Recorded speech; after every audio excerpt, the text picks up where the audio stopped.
સવારમાં નહીં તો આવ્યો તો દુકાને મને હાલત ચડતી મને એમ કે લાવણી જાય કાકીની ટ્રીપ મારતા દુકાનેથી સીધો વી ગયો દુબઈ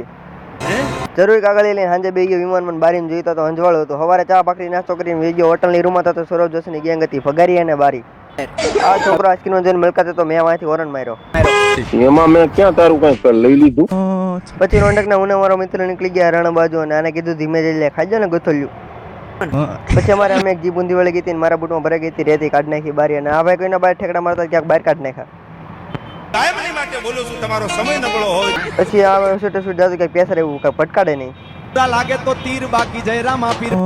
રેશનની ચોખાની લાઈનમાં બધા ઊભા છે એ વાત મને ગમી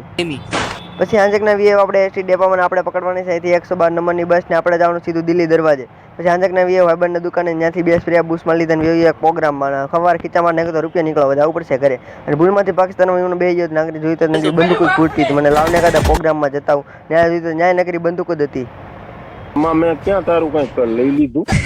અને વ્લોગને આપણે 1 મિનિટ થઈ ગઈ હતી હવે આપણે વ્લોગ પૂરો કરીને તમે ફોલો કરતા જજો ને આ બધું એડિટિંગ હતું